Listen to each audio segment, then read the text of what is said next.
So let's have a look right now at this first book advertisement. Let me read it along with you. It says Romeo and Juliet. This is the Folger Shakespeare Library. And let's read the advertisement quickly, and then I'm going to talk about it. In Romeo and Juliet, Shakespeare creates a violent world in which two young people fall in love. It is not simply that their families disapprove. The Montagues and the Capulets are engaged in a blood feud. Okay, let's stop right there, actually. Do you see the magic word that I taught you about in the videos? Because I don't. I don't see the word you. There's nothing wrong with this writing, okay? This is a good way to start a high school or a college essay on Romeo and Juliet, and I will just be brutally honest with you, this is not a good way to start a book advertisement, okay? It's not talking to you. And it's also not talking about the chief benefit. It's saying lots of true things. Yes, the families disapprove.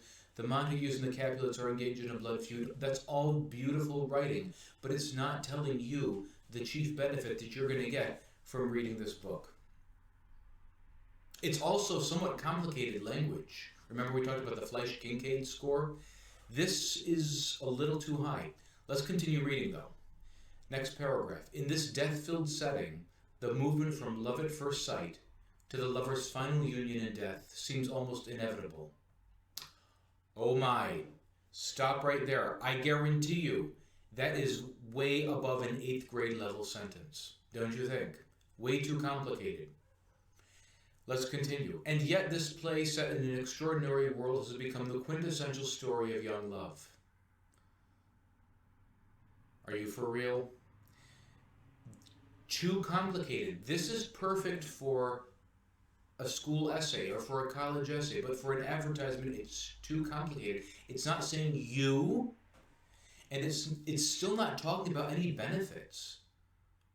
Because, I mean, I'm saying to myself, oh, that's all really nice. It's a quintessential story of modern love or young love, and who cares, actually, if it's a quintessential story of young love? People who read your advertisement, they care about their own romantic life. Okay, they don't really care that much about Romeo and Juliet's romantic escapades. Deep, deep sigh. Okay, let's continue. In part because of its exquisite language, it is easy to respond as if it were about all young lovers. Again, that's a perfect sentence for a high school or a college essay, but for an advertisement, it is a no-go. Language is too complicated. It's not you-oriented, and it doesn't tell us any chief benefits or lesser benefits. Okay, I don't know about you, but I mean, I kind of don't care about the exquisite language. It is exquisite. That's true, but part of the reason that we think it's exquisite is because it's just so old. You know, it's a good 400 years old, the language is.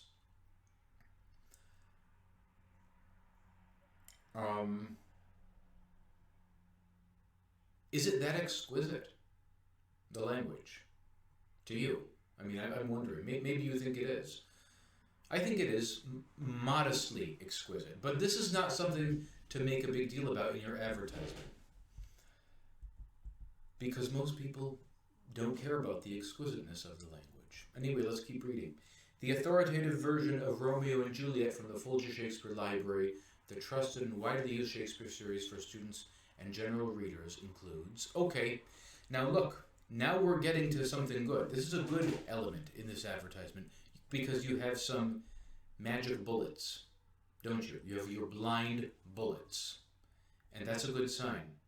But I'm going to warn you right now, they're not very powerful.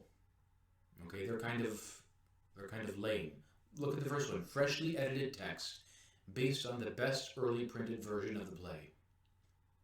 Okay, freshly edited. It makes it sound like it's, freshly baked bread at your local bakery, your artisan bakery. Okay. I don't know about you, but I don't care about freshly edited text. You know who might? a few dozen Shakespeare scholars at Harvard University, Yale University, Oxford University, Cambridge University, and several other universities. And that's fine. But most of us, myself included, and I have two master's degrees in English. One of them in linguistics, and the one that I'm getting now at Elmira College in English literature, 7 through 12. And I just don't get very excited about a freshly edited text. I just don't. And if I'm not getting excited about it, I bet that most people out there who will see this advertisement, they're definitely not getting excited. They're saying, oh my goodness. Okay? So this is a blind bullet. That's a good start in this advertisement, but you know it and I know it. This is a no-go. You're not getting people excited, really. Look at the next blind bullet. Newly revised explanatory notes conveniently placed on pages facing the text of the play. No, that might... now they're talking about something. Right there, boom, look at that. I'm going to highlight it for you. Conveniently. Yeah, there's just the word conveniently. See, finally, and we're almost done with the advertisement, finally the advertisement is mentioning benefits to you. See, convenience. Convenience, because all you need to do is look at the other side of the book and you see some explanatory notes, so you know what on earth is going on while the characters are talking at each other, yapping in exquisite 16th or 15th or 17th century English. I don't even know what century it's in. But you see, this is the problem with this advertisement, is that right now, finally, it's mentioning a benefit to the reader, that it does contain some convenience. Remember we said in the videos that convenience for your readers is one of the benefits. Anyway, look at the next one. Scene-by-scene plot summaries. Well, that's nice. But you know what? Tell us what the benefit of this is. What's the point of the plot summary? For example, you could fix it. Scene-by-scene plot summaries. ... helps you when you go back to the text while you're writing your essay. You see. That's the point of the plot summaries.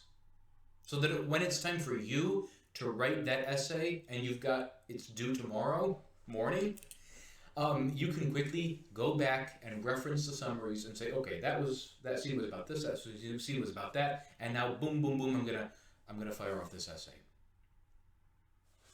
So this is a half-baked blind bullet. Let's look at the next one. A key to the play's famous lines and phrases. I don't know about you, but I'm not getting excited. That's not making my emotional state rise a little bit and say, oh, I have to buy this book. Look at the next one. An introduction to reading Shakespeare's language. Okay. I don't know how you feel about that. I say that this is it's almost what it should be. How about this? An introduction to reading Shakespeare's language teaches you, the 5 secrets of understanding Elizabethan English. How's that? Because I'm using a number there. Remember, in the blind bullets, use the number 5. Teaching you the 5 secrets. The secrets of understanding Elizabethan English, so that you feel that you are learning secrets in this introduction to reading Shakespeare's language. Because otherwise, why should you care about reading Shakespeare's language? I mean, why should you really, really care as a human being? Okay, but maybe you would care more if the advertisement said, we're going to give you 5 secret tips, so that whenever you read Shakespeare again, or anything by another author who lived in Shakespeare's time, boom, you'll have it down cold. You'll understand exactly what's going on. Look at the next one. An essay by a leading Shakespeare scholar providing a modern perspective on the play. Again, that's a nice start as a blind bullet, but is this a benefit to you? Why should you care? Why should I care about some modern scholar's perspective on the play? Okay, you got to make it more, it's got to tease us more. You've got to make it more enticing there, right? Why should I care what this leading Shakespeare scholar says? Look at the next one. Fresh images from the Folger Shakespeare Library's vast holdings of rare books. Maybe you might tell us a little more, to tease us a little more. How about fresh images of what Shakespeare looked like in his 20s, or what he looked like in his 30s or 40s? Okay, or fresh images of famous actors and actresses from Shakespeare's time in beautiful 17th century costumes, or whatever. Okay, yeah, I think you're seeing. I think you see what I'm saying. And then finally, an up-to-date annotated guide to further reading. I don't know. That's in me, that produces a gigantic yawn. I don't know how you feel though. And then it says essay by Gail Kern-Pastor, who I have no idea who that is. Okay, it's not Michael Jordan, Madonna, Michael Jackson, Donald Trump, or any other household name. Gail Kern-Pastor. What shall I do with that name? I'm sure she's a nice person. I'm sure she wrote a beautiful, exquisite essay, but what's it to me? You've got to make that clear in your advertisement. How am I going to benefit from Gail Kern-Pastor's essay? And now look at this. Here's some blah, blah, blah about the company. The Folger Shakespeare Library in Washington, D.C. is home to the world's largest collection of Shakespeare's printed works and a magnet for Shakespeare scholars from around the globe. In addition to exhibitions open to the public throughout the year, the Folger offers a full calendar of performances and programs. For more information, visit folger.edu.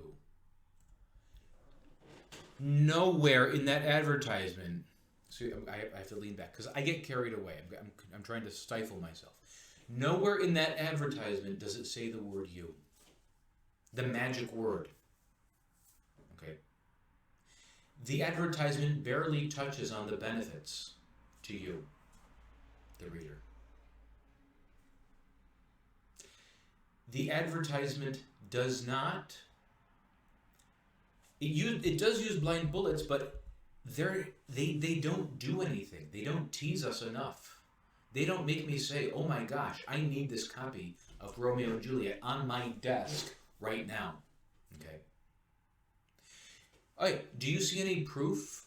Any testimonials? Do you see any famous person from the world of Shakespeare studies who said something good about this book in the advertisement? Why not? Okay. Is there a call to action? Does it say to you, "Come on, look right there at the end"? Does it say to you, "Come on, act now, get this book"? You know, because your Shakespeare library at home is not complete without it. Okay. No, it doesn't say that. What they do is they start blah blah blahing about themselves and telling us how wonderful and magnificent and glorious they are. It's the Folger Shakespeare Library in Washington, D.C. is the home to the world's largest collection of Shakespeare's printed works. And guess what? 99% of the people out there in America start yawning, and then they say, let me check and see what the news is on CNN. And they leave the website. Okay. So this advertisement, as you can see, this needs some help. This needs some major cosmetic surgery. I mean major. It needs to be, as they say, gutted to the studs and redone. Okay?